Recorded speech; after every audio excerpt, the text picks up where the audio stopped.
Bhojpuri star singer Ritesh Pandey ji के लिए स्वागत है आपका TV9 के मंच पर। रितेश जी, लगातार रितेश पांडे सड़क पर चल रहे हैं। भोजपुरी स्टार, गाने गाए, हिट रहे, लोग सुनते हैं, आज भी सुनते हैं। लेकिन एक सिंगर का जो स्टारडम है, भोजपुरी सिंगर्स की काफ़ी लोकप्रियता रहती है, हमने देखा है बिहार में भी और यूपी के आसपास क्षेत्रों में कई जगहों पे। उसके बाद अचानक से राजनीति में आए और जनसुराज में आने के बाद आप सड़क पे चल रहे हैं। कैसा एक्सपीरियंस है आपको? दोनों परिवर्तन क्या है?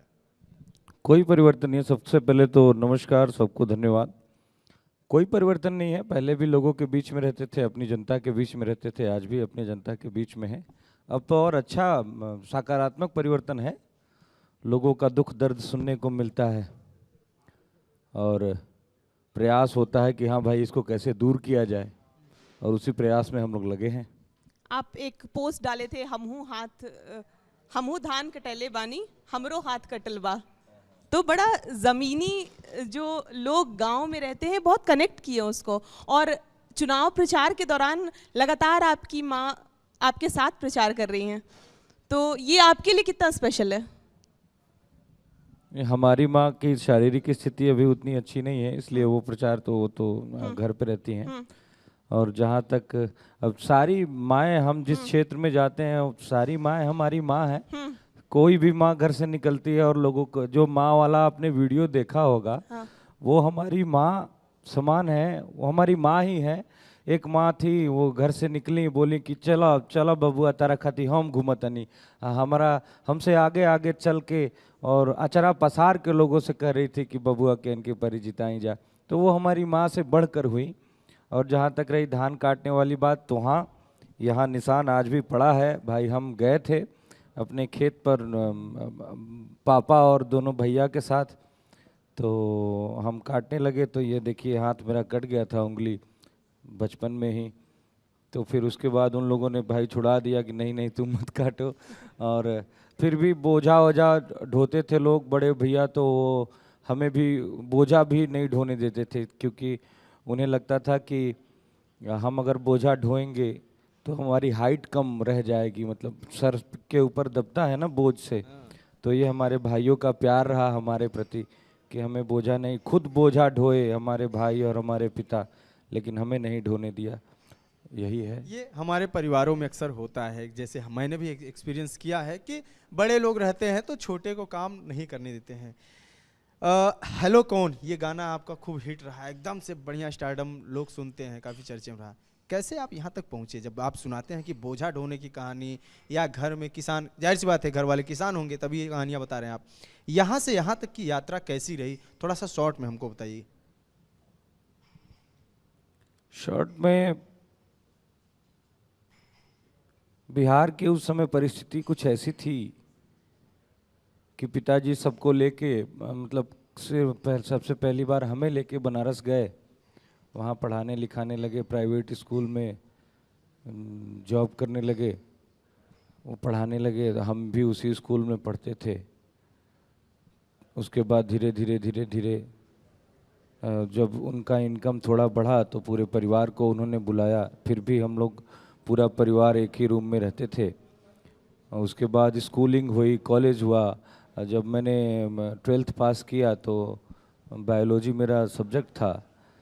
घर वालों ने कहा कि भाई अच्छा नंबर आया है तो तुम PMT वगैरह की तैयारी करो, लेकिन हमने कहा नहीं, हमें म्यूज़िक से कुछ करना है। तो फिर उस समय भी विरोध हुआ, जिस समय आज, जैसे कि आज हम जनसुराज में आ रहे थे तो लोग हमारे फैसले से थोड़े मतलब इत्तेफाक नहीं रखते थे।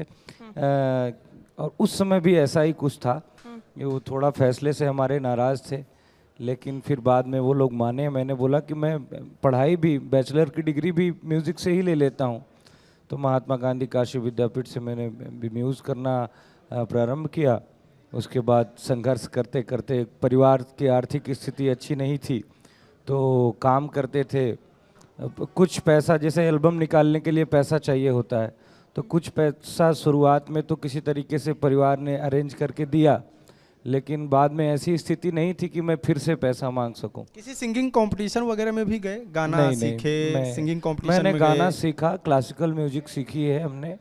और उसके बाद मैं स्टूडियोज़ में गया, तो एल्बम निकालने के लिए पैसा नहीं था, तो मैं वहीं रह गया, वहीं कुछ काम धाम करने लगा। मैं उस समय नई नई कंपनी आई थी यूनिनॉर की, आप समझिए मैं उस समय एक एक दोनों तरफ दफ्ती लटका के यूनिनॉर लिखा हुआ आगे और पीछे, और पर्ची बांटता था उसमें मार्केट में, तो दिन का 100-125 रुपया हमें मिलता था।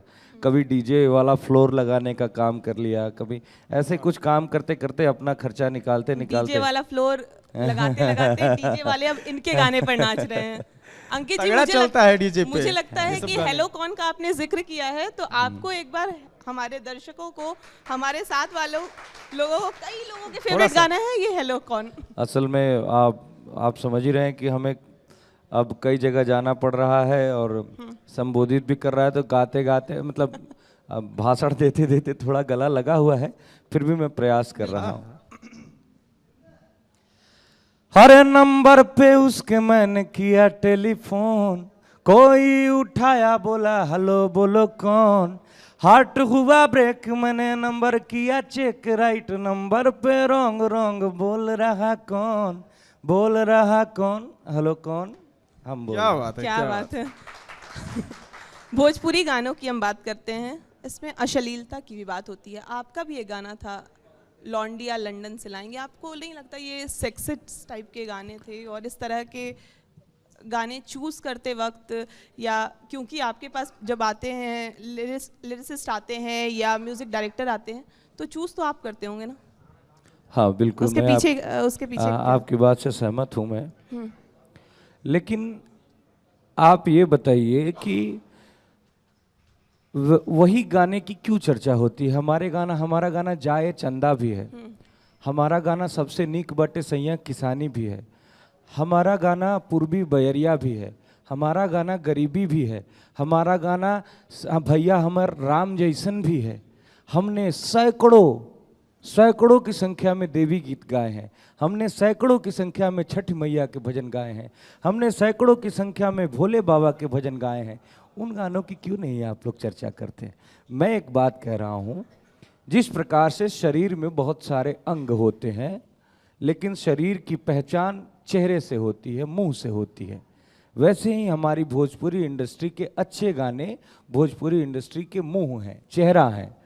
तो प्लीज़ हमारे इंडस्ट्री की पहचान चेहरे से की जाए, अच्छे गानों से की जाए। हाँ वैसे गाने थोड़े बहुत बच्चों को, अभी मान लीजिए आज से 10 साल पहले जो गाना आया, हम भी थोड़े बच्चे थे, उस समय उतनी बुद्धि नहीं थी।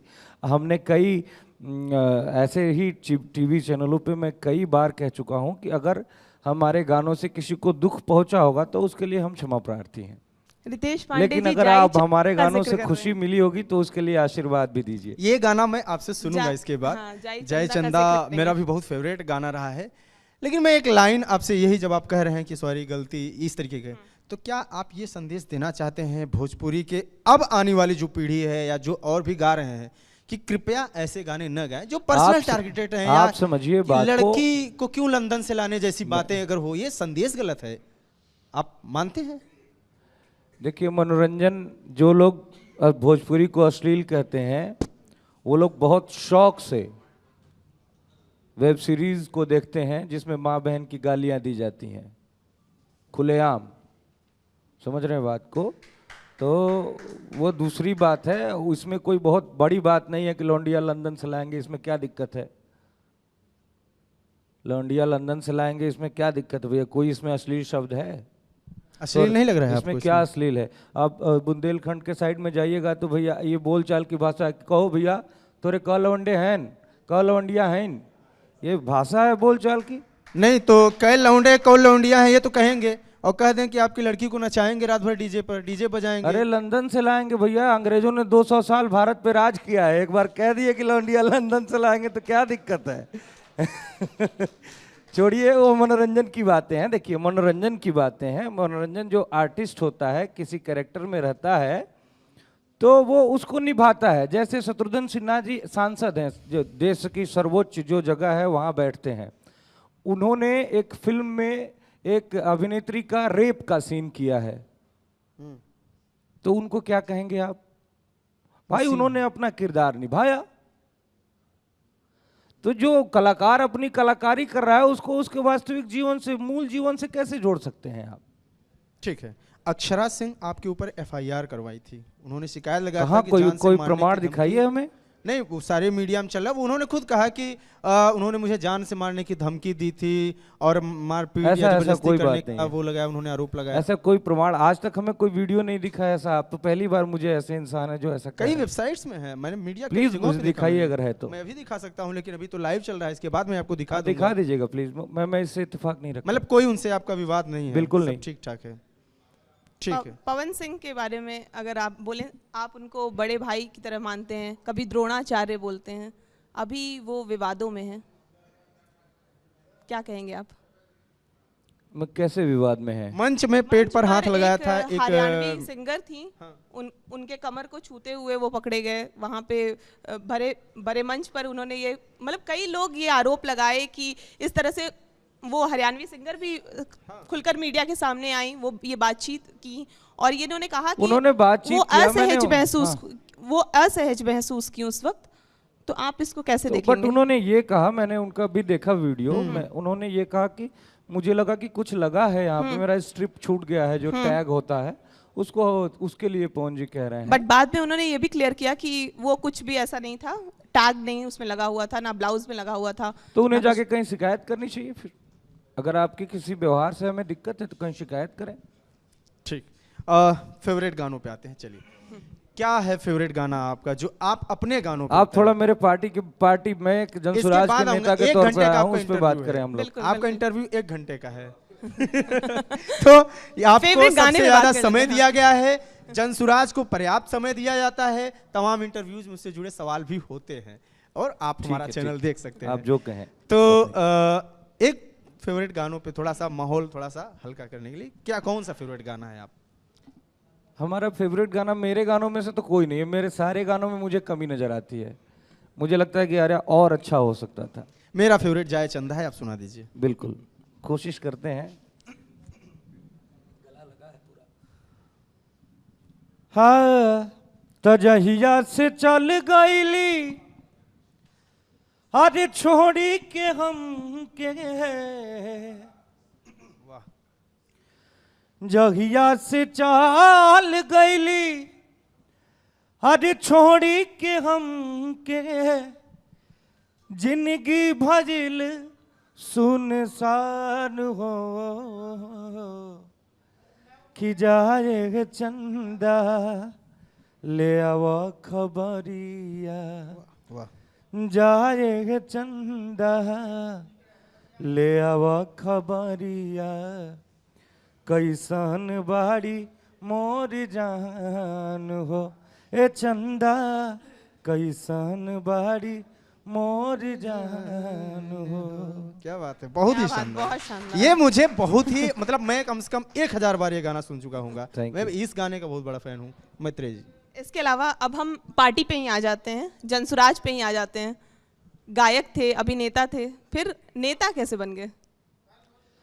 नेता इसलिए बन गए कि मेरा एक सोचने का तरीका है। मैं सोचता हूँ ऐसा हूँ कि मुझे बहुत ज़्यादा धन अर्जित करके, बहुत ज़्यादा बिल्डिंग खड़ा करके मरना नहीं है। मरना तो सबको है एक दिन, लेकिन मुझे अपने समाज के लिए, अपने राज्य के लिए, अपने देश के लिए कुछ करके मरना है। तो सबसे पहले मैंने ये चयन किया कि जिन लोगों ने, क्योंकि भाई हमें तो प्यार भोजपुरी भाषियों ने ही दिया है, उन्हीं की वजह से आज मैं आपके साथ बैठा हूँ। तो जिन लोगों के प्यार की वजह से मैं कुछ हूँ या जो भी हूँ, मैं अपने आप को कुछ तो समझता नहीं हूँ, लेकिन जो भी हूँ उन लोगों के प्यार दुलार की वजह से ही हूँ। तो उनकी सेवा का बीड़ा उठाया जाए भाई।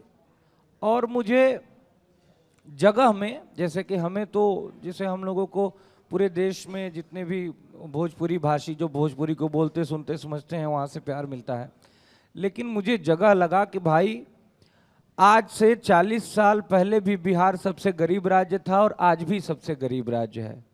आज से 35 से 40 साल पहले भी बिहार पढ़ाई लिखाई, शिक्षा दीक्षा, साक्षरता दर में सबसे नीचे था और आज भी सबसे नीचे है।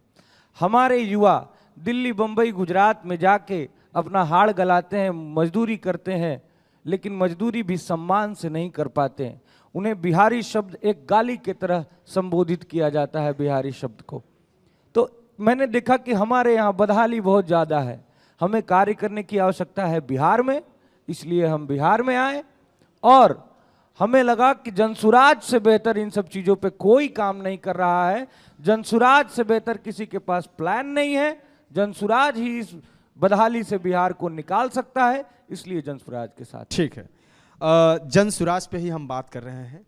एक नेता अभी हाल फिलहाल में छोड़ गए हैं, अभी इसके बाद इंटरव्यू होने वाला है उनका, आनंद मिश्रा नाम है उनका, बक्सर वाले हैं, चुनाव भी लड़े हैं, जानते होंगे। वो आरोप लगाते हैं कि प्रशांत किशोर अपने चमक के आगे किसी को टिकने नहीं देते हैं, या एक तरीके से कहें कि आत्ममुक्ता, तमाम तरीके के आरोप लगाते हैं। वो कहते हैं कि वो नहीं चाहते हैं कि कोई नेता उतना आगे बढ़े, कई तरीके का आरोप लगाए, उनकी पार्टी में दबदबा बना रहे। आप क्या एक्सपीरियंस प्रशांत किशोर से, आपका एक्सपीरियंस क्या है? आप क्योंकि अब आजकल अक्सर साथ में रहते हैं, कैसे व्यक्ति हैं? बहुत ही अच्छे व्यक्ति हैं, कैरिस्मेटिक व्यक्ति हैं, बाप रे बाप।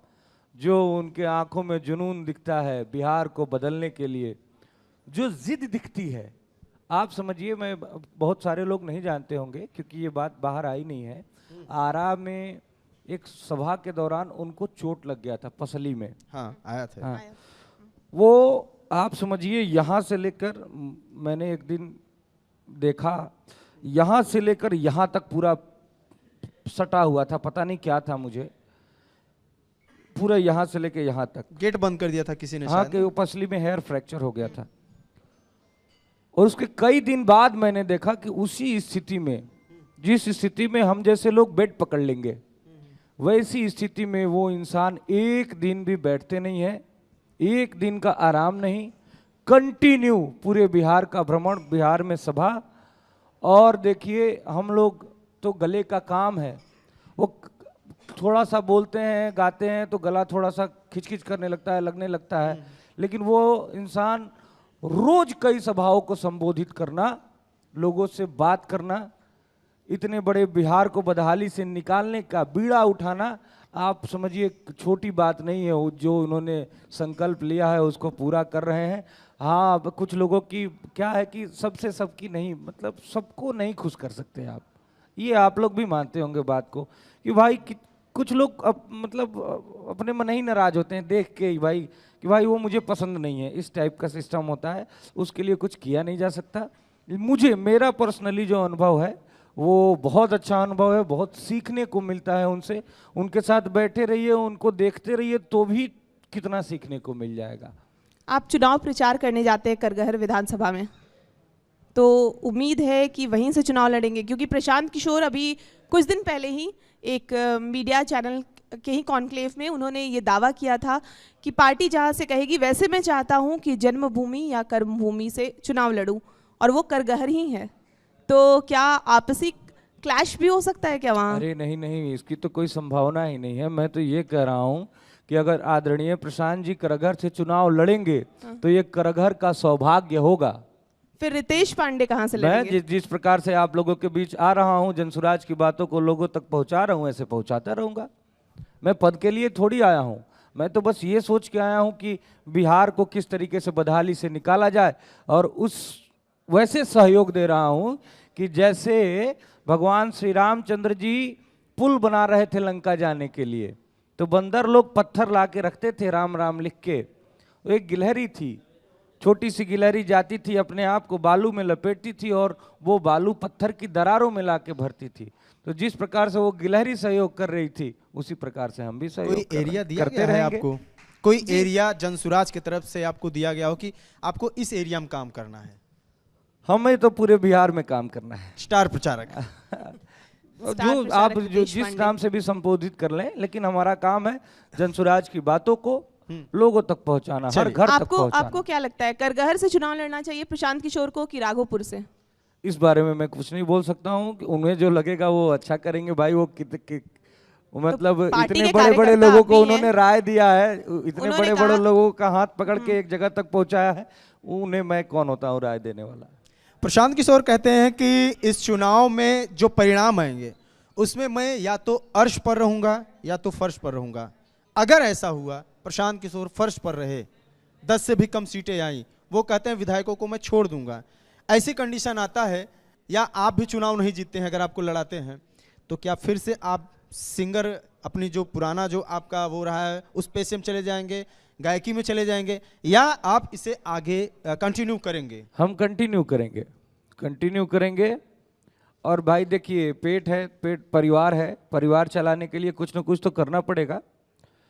तो थोड़ा बहुत मान लीजिए हम वो भी करते रहेंगे, लेकिन इसको छोड़ेंगे नहीं। कितने सीटों पर जीत की उम्मीद कर रहे हैं? हम तो अर्श की उम्मीद कर रहे हैं। वो तो फर्श की बात क्यों कर रहे हैं प्रशांत किशोर फिर? क्योंकि वो कर रहे हैं भाई, हेड और टेल दो पहलू होते हैं सिक्के के, वो भी हो सकता है, एवरीथिंग इज पॉसिबल, इसलिए वो कह रहे हैं। मतलब कंफ्यूजन है कि कितना आ सकते हैं? कंफ्यूजन वाली कौन सी बात है? किसको पता है कि भाई किस पार्टी के नेता को पता है कि उसकी नहीं कर सीटें सकता इतनी है। आएंगी? प्रशांत किशोर जदयू के बारे में दावा कर सकते हैं कि वो 25 सीट से भी कम पाएंगे। आरजेडी के बारे में भी कह सकते हैं कि तीसरे नंबर की पार्टी होगी। तो अपने बारे में भी कह रहे हैं, या तो हम फर्श पे या रहेंगे, तो अर्श पे क्यों रहेंगे आप? आरजेडी तो नहीं कहती है कि हम 80 सीट पाएंगे, 40 पाएंगे, वो कहती है लड़ाई में है। आरजेडी की तुलना कैसे कर रहे हैं प्रशांत जी से? आप प्रशांत जी जो कहते हैं, यही बात वो भी कहते हैं कि आरजेडी वालों से प्रशांत किशोर तुलना हो ही नहीं सकती है। प्रशांत किशोर सिर्फ हवा बनाए हैं और कुछ है नहीं, वो वाकई में फर्श पे ही रहने वाले हैं। अब मैं बोलूं, बोलिए। प्रशांत किशोर जी से तुलना इसलिए नहीं हो सकती आरजेडी की कि प्रशांत किशोर जी ऐसा कह रहे हैं कि अगर हमने गलती से किसी गलत उम्मीदवार को टिकट दे दिया तो आप लोग हराइए उसको। एक नेता का दिखा दीजिए वीडियो या कोई ऐसा संदेश कि कोई आज तक बिहार का नेता ऐसा बोला हो। कोई भी बोलता है कि अगर हमसे गलती हो जाए, किसी गलत उम्मीदवार को टिकट दे दिए तो उसको हरा दो? प्रशांत किशोर जी बोल रहे हैं। और एक तरफ ऐसा बोला जा रहा है कि आप किसी का मुंह मत देखिए, इनका मुंह देख के वोट दीजिए। तो कैसे मिला सकते हैं आप?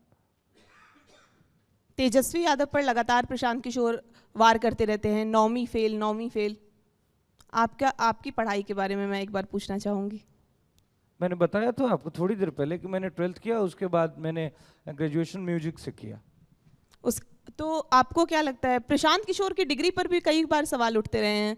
जेडीयू के मनीष वर्मा थोड़ी देर पहले हमारे साथ आए थे, वो भी लगातार कहते रहते हैं कि उनसे कोई मांग के दिखा दे, वो क्या पढ़े हैं वो एक बार दिखा दे। प्रशांत किशोर की डिग्री पर लोग क्यों अचानक से इतने हमलावर हो गए? अचानक से विपक्ष या पक्ष के नेता, एनडीए महागठबंधन दोनों लगातार प्रशांत किशोर की डिग्री पर सवाल उठाने लगे। देखिए, जिन पे पहले सवाल उठा है कि भाई ये 9वीं फेल है, अगर वो इससे इत्तेफाक नहीं रखते तो वो 10वीं का सर्टिफिकेट दिखा दें। और आप लोग लोकतंत्र के चौथे स्तंभ हैं। प्रशांत जी से जब भी मुलाकात हो आप लोगों की तो आप उनके शैक्षणिक योग्यता के बारे में पूछिए। तेजस्वी यादव तो कहते हैं कि 9वीं फेल है कि क्या फेल है ये मायने नहीं रखता है। रितेश पांडे की पहचान है, वो सिंगर हैं, वो इस पेशे में अपना है, स्पेशलिस्ट हैं। कोई किसी का पढ़ने में मन लगा, मैं क्रिकेट खेलता था, मेरा क्रिकेट में बहुत मन लगा, मैं क्रिकेट अच्छा खेलता था, बाद मुझे समझ में आया तो मैं राजनीति में आया। राजनीति में शुरू से उनके पिताजी रहे हैं, हमेशा से देखे हैं। इसमें पढ़ाई अलग से करने क्या जरूरत है कि डिग्री हो तभी वो नेता बन सकते हैं, नहीं तो हो ही नहीं सकते हैं। कौन कह रहा है कि डिग्री हो तो नेता बन सकते हैं? प्रशांत किशोर कह रहे हैं। नेता तो वो है ही। प्रशांत किशोर कह रहे हैं। वो कहाँ कह रहे हैं कि नेता नहीं बन सकते? तेजस्वी यादव को लेकर लगातार वो तो एक और किसी नेता का मैं नाम बोल रहा हूँ, उदाहरण देते हैं कि वो नहीं पढ़े लिखे थे फिर भी अपने राज्य में बहुत क्रांति करके दिखाए। वो मैं उनका नाम भूल रहा हूँ। वो पढ़े लिखे बिल्कुल नहीं थे। तो 9वीं फेल बार बार क्यों कहते हैं प्रशांत किशोर? क्योंकि वो 9वीं फेल है। तो उसका इस राजनीति से क्या संबंध है? अब राजनीति से क्या संबंध है इसके बारे में तो आपको आदरणीय प्रशांत जी ही ज्यादा बताएंगे, क्योंकि वही 9वीं फेल कहते हैं। लेकिन बात यह है कि 9वीं फेल है और उसके बाद जो राजनीति में भी वो कर रहे हैं, जैसे उनका अभी राघोपुर का वीडियो देखेंगे आप कि राघोपुर की जनता बाढ़ में डूबी पड़ी है, लोग कमर से ऊपर पानी में हेल हेल के जा रहे हैं। और एक तरफ वो वीडियो चलता था, मैंने देखा था कहीं फेसबुक पे ही या कहीं तो सोशल मीडिया पे ही, और एक तरफ वो प्राइवेट जेट में बैठ के वो केक काट रहे थे शायद। तो अब जिस क्षेत्र की जनता का आपको जिम्मेदारी मिला है, पहले वहाँ तो एक बार घूम तो लेना चाहिए था। आज तो लोग पैदल यात्रा भी कर रहे हैं। ये लोग ऐसे नेता हैं जो कहीं बाढ़ वाढ़ आ जाए तो हवाई सर्वेक्षण, ऊपर से हेलीकॉप्टर से ही सर्वेक्षण करके निकल लिए। आज जब से 3 साल से आदरणीय प्रशांत जी रोड पैदल पैदल चल रहे हैं, आप देखेंगे प्रशांत जी के पजामा इतना इतना लेटाया रहता है, कभी कभी वो कीचड़ भी नहीं देखते है तो रास्ते में उसमें पार कर गए। किसी अन्य नेता का दिखाइए पजामा पे एक चित्ती लगा हुआ भी नहीं आपको दिखेगा। जितना मेहनत प्रशांत जी कर रहे हैं उतना मेहनत आज के डेट में बिहार का कोई नेता नहीं कर रहा है। और इतने सारे बिहार के नेताओं पे जिन पे भी आरोप लगा, कोई बढ़िया से आके उस आरोप का जवाब भी नहीं दे पाया। राघोपुर की आप बात कर रहे हैं, राघोपुर में तेज प्रताप यादव जाते हैं और अपने ही भाई के खिलाफ बयान देते हैं और लगातार उन पे टिप्पणी कर रहे हैं, लगातार विवादों में रह रहे हैं। तो क्या प्रशांत किशोर और उनका टोपी जो है, वो गमछा जो है वो येलो कलर का ही है, तो कई बार ऐसी बातें भी आ रही थी कि प्रशांत किशोर और तेज प्रताप यादव में कुछ बातचीत चल सकती है। क्या ऐसा आपको थोड़ा सा भी लग रहा है कि तेज प्रताप यादव या प्रशांत किशोर में आपसी कुछ बातचीत चल रही है क्या? और देखिए, मुझे नहीं लगता कि ऐसा कुछ है, क्योंकि प्रशांत जी ने कहा है सीधे कि ना हम पहले किसी से गठबंधन करेंगे और ना ही बाद में। लेकिन आपने इससे पहले एक सवाल हमसे पूछा कि इसका राजनीति से क्या संबंध है, वो 9वीं वाली सवाल पे, तो उसका मैं जवाब अभी देना चाहता हूँ। राजनीति से इसलिए सवाल है, ऐसा सवाल है, उससे सरोकार है राजनीति से, कि ये दर्शाता है कि आप शिक्षा के प्रति कितने उदासीन हैं। आप एक राज्य के मुख्यमंत्री के लड़के हैं, आपको शिक्षा के प्रति तत्पर रहना चाहिए था। आपको शिक्षा तो कभी भी ग्रहण की जा सकती है। मान लीजिए आप क्रिकेट खेलने चले गए, उसके बाद भी तो आके पढ़ सकते थे। तो आप शिक्षा के प्रति कितने उत्सुक हैं, शिक्षा ग्रहण कितना करना चाहते हैं, वो इसलिए भाई ये राजनीतिक जीवन तो सार्वजनिक जीवन है, तो इसलिए उसका सरोकार इससे थोड़ा बनता है। ठीक है, शिक्षा कर सकते हैं। हालांकि ये बहुत ही लंबी चर्चा है, मुझे लगता है कि आपसे इस पे बार बार पूछने का कोई वो मतलब भी नहीं है। प्रशांत किशोर से भी इस पर बात की जा सकती है। एक आरोप लगता है कि प्रशांत किशोर की पार्टी में धनबल का प्रयोग बहुत ज़्यादा हो रहा है। वॉलेंटियर्स 4000 5000 टाइप के वॉलेंटियर्स हैं, वो और लोगों को लेके जितनी रैली होती इस रैली में गए, फिर आगे की रैली में गए, और वो करते हैं। जमीनी स्तर पे कुछ नहीं है। जो आपके यहाँ से छोड़ के 1-2 लोग गए हैं, मैंने कहा का नाम भी यहाँ पे जिक्र किया कि कहते हैं कि जब से गांधी जी पैदल चले उसके बाद सब पैदल ही बिहार में चल रहे हैं, उसी में से एक प्रशांत किशोर हैं। तो जमीनी स्तर क्या वाकई में आपको नहीं लगता है कि ये जो फोर्स दिख रहा है वो प्रशांत किशोर की स्ट्रेटजी और उनका जो रणनीति है उसका ही हिस्सा है? जमीनी स्तर पे अभी उतनी स्थिति नहीं है। पुष्पम प्रिया भी ऐसा बोल चुकी हैं। हाँ भाई, बोलने वाले जो विरोधी हैं वो तो विरोध ही करेंगे, इसमें कोई बहुत आश्चर्यजनक चीज़ नहीं है। लेकिन आप अगर ग्राउंड पे उतरें, लोगों के अंदर ये है कि भाई नहीं, इस बार हम लोगों को बदलाव चाहिए। अब बदलाव करने के लिए कम से कम 60 से 70% लोग बोल रहे हैं। ये भी नहीं है कि सारे लोग जनसुराज को ही वोट देंगे, लेकिन 60 से 70% लोग बदलाव चाहते हैं। लोग अकुता गए हैं इस बदहाली से, लोग निकलना चाहते हैं ऐसी चीज़ों से। तो हम लोग ये कह रहे हैं कि भाई आज तक आपने जिस चीज़ के लिए वोट दिया वो मिला। आपने शिक्षा और रोजगार के लिए वोट नहीं दिया, इसलिए हमारा बिहार इस स्थिति में है। आज भी साक्षरता दर के मामले में सबसे नीचे है और रोजगार के लिए हमें बाहर जाना पड़ता है, जिल्लत और जलालत की जिंदगी जीनी पड़ती है। बिहार ज्ञान की भूमि रही है। देखिए, जिस जगह हम लोग अभी बैठे हुए हैं बोधगया में, भगवान बुद्ध को यहाँ ज्ञान मिला था। भगवान राम यहाँ बक्सर में आके शिक्षा दीक्षा ग्रहण किए थे। कितनी बड़ी विडंबना है कि आज बिहार के बच्चे शिक्षा के लिए भी पलायित हो रहे हैं। उनको अच्छी शिक्षा अगर चाहिए तो दूसरे जगह जाना पड़ रहा है पढ़ने के लिए भी। ये कितने बड़े विडंबना की बात है। बिल्कुल। अभी मंच पे हमारे आईपी गुप्ता आए थे 12 तारीख को। उन्होंने एक बात कही थी कि बीएसपी, जनसुराज और एआईएमआईएम ये तीनों मिलकर अगर गठबंधन बना ले तो फिर एनडीए और महागठबंधन दोनों की छुट्टी। आप कितना इत्तेफाक रखते हैं इस बात से? आपको लगता है कि जनसुराज में अगर इस तरह से गठबंधन की कुछ संभावना है बीएसपी से देखिए और पहले आईपी ही गुप्ता पहले ही सियासी पार्टियों प्रशांत से? जी ने कह रखा है कि हम न पहले गठबंधन करेंगे न बाद में गठबंधन करेंगे। दूर दूर तक कोई संभावना जब नहीं है। तभी तब उसकी इन सब बातों की कोई तुक और तुकांत बनता ही नहीं। ठीक, माइग्रेशन बहुत ज़्यादा है बिहार से दूसरे देशों में, पलायन पे लगातार आप बात कर रहे हैं। आप अब तो हो गया होगा, मुझे लगता है 2-3 महीने आपको प्रशांत किशोर के साथ जुड़े हुए, या ज़्यादा ही हो गया होगा। क्या बातें हुई हैं, क्या प्लान है प्रशांत किशोर का माइग्रेशन को रोकने के लिए? कुछ 2-4 प्लान जो ठोस प्लान हो। जी मैं बताता हूँ आपको। जैसे हमारे बिहार से सिर्फ श्रम का ही पलायन नहीं है। हमारे बिहार से श्रम तो भाई आदमी जाते हैं रोजी रोजगार करने के लिए, मेहनत मजदूरी करते हैं, और अंत में जब उनकी जवानी खपा देते हैं उधर, जब धीरे धीरे वृद्धावस्था आने लगता है तो वो बिहार में आते हैं। बिहार में कब आते हैं?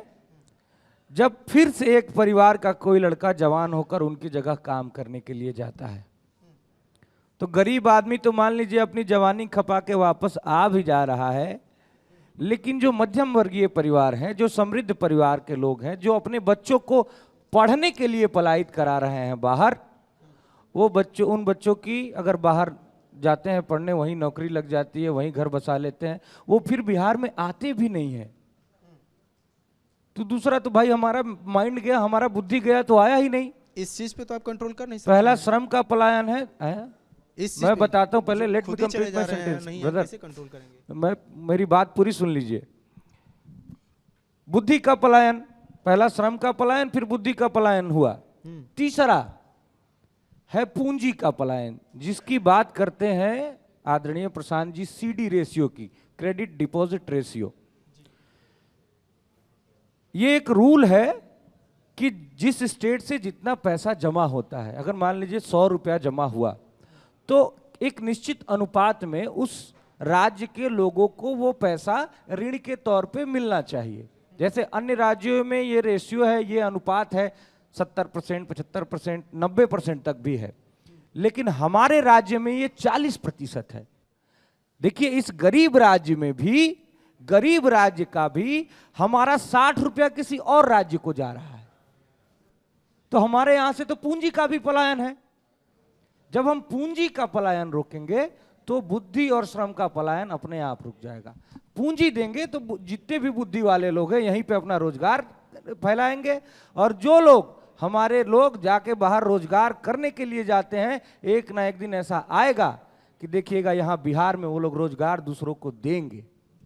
अंकित जी, मुझे लगता है कि ऑडियंस हाँ, से भी एक सवाल मिले। मैं कर लूंगा, हाँ। उसके बाद फिर आप दर्शकों से मैं कुछ सवाल लेना चाहूंगा। एक ये आखिरी सवाल ये है कि चूंकि सिंगर्स पे बात हो रही थी शुरुआत में, तो थोड़ा सा कि बिहार के जितने बड़े जो गायक हैं, भोजपुरी के जो बड़े गायक हैं, मनोज तिवारी या एक्टर रवि किशन या फिर दिनेश लाल यादव, अब खुद रितेश पांडे, पवन सिंह भी चुनाव लड़ लिए, सब राजनीति में जा रहे हैं। भोजपुरी इंडस्ट्री पे इसका कितना असर पड़ेगा? क्या ये माध्यम ही हो गया है राजनीति में जाने का? नहीं नहीं, ऐसा नहीं, ऐसा नहीं कि सभी लोग जा रहे हैं। बहुत सारे लोग हैं जो नहीं जा रहे हैं, जिनको इंडस्ट्री में ही रह के कार्य करना है, वो लोग कार्य कर भी रहे हैं। ऐसा नहीं है कि सारे लोग जा रहे हैं। हाँ, जिनको सेवा करने की इच्छा है, मैंने तो अपना एक अलग रास्ता चुना है, तो हम अपना अलग रास्ता बना रहे हैं। तो अब सबकी अब अपनी आप अपनी इस इच्छा है। रास्ते में आगे तक ही चलेंगे, मुड़ के नहीं देखेंगे? ऐसा बिल्कुल नहीं, confidence सवाल ही है। पैदा नहीं होता। मैं भविष्य त्यागी जी से निवेदन करूंगी कि ऑडियंस में जिसको इसको भी सवाल करना है, जनसुराज के नेता रितेश पांडे जी से, वो कर सकते हैं। बिल्कुल, जो चाहते हैं कि सवाल पूछ लिया जाए वो एक बार हाथ खड़ा करें। जी सर, क्या सवाल? मैं इनसे, हालांकि क्वेश्चन तो ज़्यादा सत्ताधारी लोगों से ही पूछना चाहिए, ये तो फ्यूचर के एमएलए हैं, और इनका जो अपना मैनिफेस्टो है ये काफ़ी अच्छा रहेगा, ये तो सब जानते हैं। ये सारे सपने दिखाएंगे, कितना उस पर सही बैठते हैं तो फ्यूचर में पता चलेगा। लेकिन एक चीज़ आप लोग बताइए कि सबसे दुर्दशा हायर एजुकेशन का बिहार में है। यहाँ सबसे ज़्यादा अभी नौकरी मिला शिक्षकों को। शिक्षकों के लिए, शिक्षक बनने के लिए बीएड करना पड़ता है। 1.5 लाख फीस है बिहार में बीएड का। वो जो जितने बैठ कर गए, जिन्होंने दलित का बात किया, गरीब का बात किया, गरीब के लड़के 1.5 लाख कहाँ से लाएंगे बीएड करने के लिए? ये आप तो तो इनसे इसके सवाल लिए करिए आप ना। लोगों ने कोई योजना बनाई है? ठीक है, इसको लेकर एक सवाल पूछ लेंगे, और भी कोई अगर सवाल पूछना चाहे तो जल्दी जल्दी एक साथ फिर जवाब ले लेंगे। जी बताइए। प्रशांत जी का कहना है कि जदयू को 25 सीट पर ले आएंगे, तो क्या आप जदयू को हराने के लिए नई पार्टी बनाकर गए हैं बिहार में? एक ही सवाल शिक्षकों को लेकर और जदयू को इसका लेकर जवाब आप आगे आ जाइए, इसका जल्दी से। जवाब ले लेते हैं पहले जल्दी से। सर। जी भविष्य जी इसका जवाब ठीक ले है, लेते हैं। ओके। नहीं, प्रशांत जी ने ऐसा नहीं कहा कि ले आएंगे, उन्होंने कहा कि आएगा। उन्होंने कहा जिस प्रकार से उन्होंने बंगाल में कहा था कि 100 सीट से ज्यादा नहीं आएगा, उसी प्रकार से उन्होंने कहा कि 25 सीट से ज्यादा नहीं आएगा।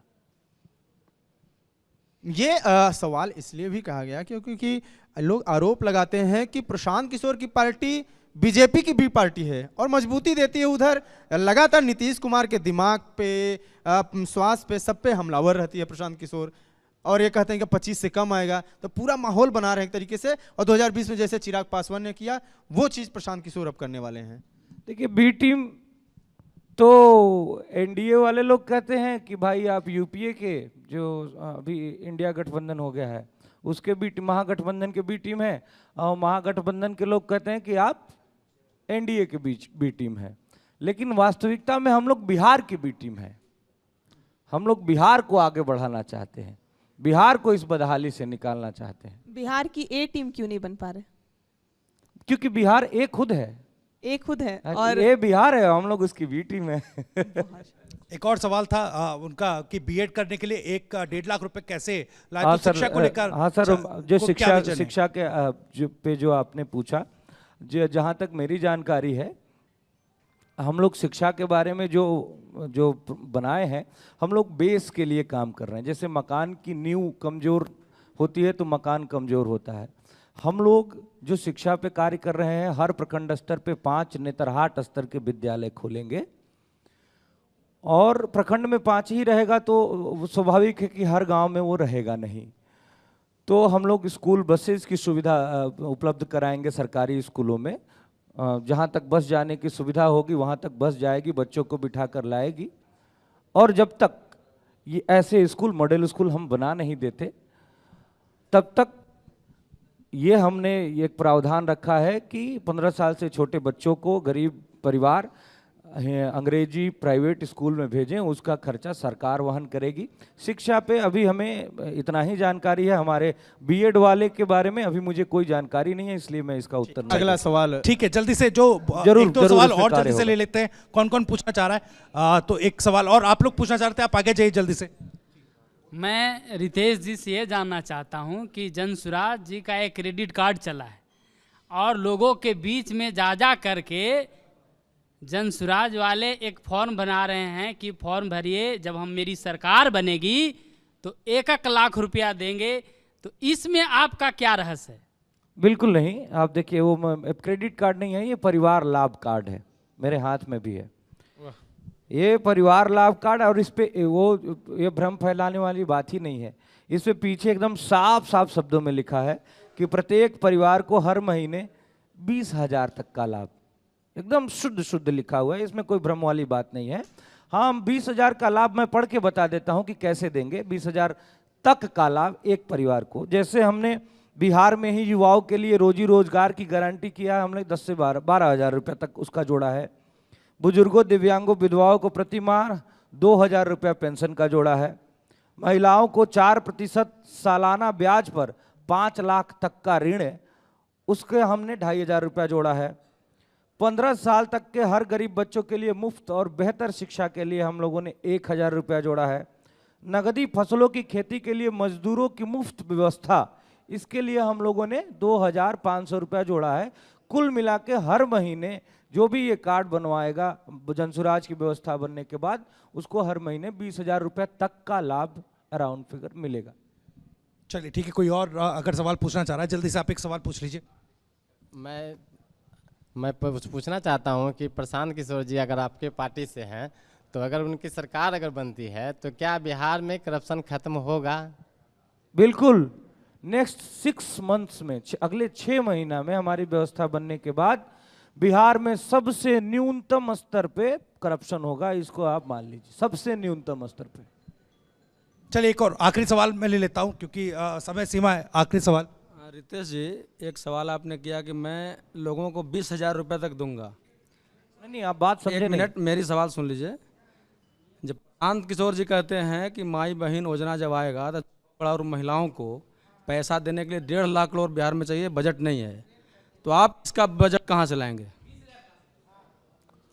आप बात हमारे, हमने तो सब कुछ पढ़ के बता दिया आपको। मैंने साफ साफ शब्दों में कहा कि 20,000 रुपए तक का लाभ हर परिवार को जो ये कार्ड धारक होगा उसको मिलेगा। मैंने हर चीज पढ़ के सुनाया का इसका इतना हम लोगों ने जोड़ा है, इसका इतना। किसका बजट? ठीक है, वो जवाब दे रहे हैं, सुन लीजिए जी। जैसे बिहार में अगर युवाओं को लाभ मिले, रोजगार मिलेगा, तो उसका सरकारी रोजगार थोड़ी मिलेगा। सरकारी रोजगार उसका हमने 12,000 रुपया जोड़ा है। हम उसके लिए हमने सबसे पहले कहा कि हमारे बिहार से पूंजी का भी पलायन है। जो 100 रुपया में 60 रुपया बाहर जा रहा है, उसी बजटवा को लाएंगे और लोगों को देंगे, रोजगार कराएंगे। ठीक, चलिए ठीक है। एक आखिरी सवाल छोटा सा, जल्दी से आप फिर जल्दी से से पूछ सकते हैं। नहीं सुनिए, वो अगर हमारी जवाब से संतुष्ट नहीं है तो उन्हें दीजिए माइक। क्या आप बोल रहे हैं? सवाल भी ले लेते हैं एक और, उसके बाद हम तो भैया से आग्रह करेंगे एक गाना सुनाने का। गाने की डिमांड है और वो आप कह रहे थे काउंटर क्वेश्चन है। हाँ, ठीक है, हाँ। जल्दी से। ये तो एक कि हम ऐसा कर लेंगे तो ऐसा हो जाएगा, तो ऐसा होने वाला नहीं भैया। हम वो जो पैसा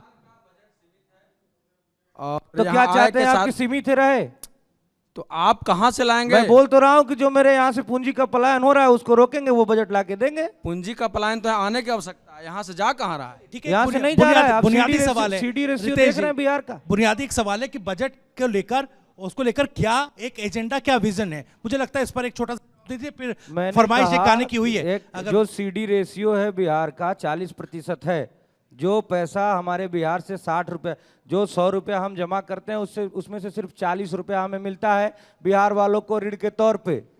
हम उस पूंजी के पलायन को रोकेंगे और बिहार में ही पूंजी की व्यवस्था करेंगे जिससे रोजगार उत्पन्न होगा। ठीक है, ठीक है। आखिरी जो फरमाइश थी, मुझे लगता है कि जो हमारी ऑडियंस में से फरमाइश गाने की आई है, मुझे लगता है कि वो भी आप एक बार पूरी कर दीजिए। हाँ बिल्कुल, कोई बढ़िया गाना आपका जो कि सबसे नीक बाटे सैया किसानी, खुशी बाटे रहुआ घरवे में बानी। सबसे नीक बाटे सैया किसानी, खुशी बाटे रहुआ घरवे में बानी। मुँह मारो कमैला के, ए जी बॉम्बे में गईला के।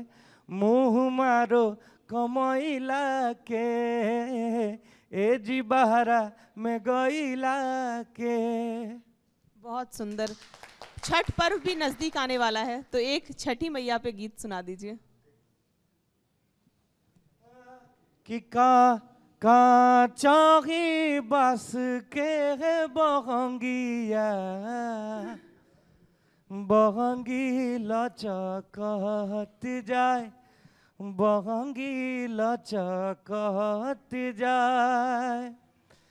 बाट से पूछेला बटोहिया, ई डाल के कारा के जाए, ई डाल के कारा के जाए।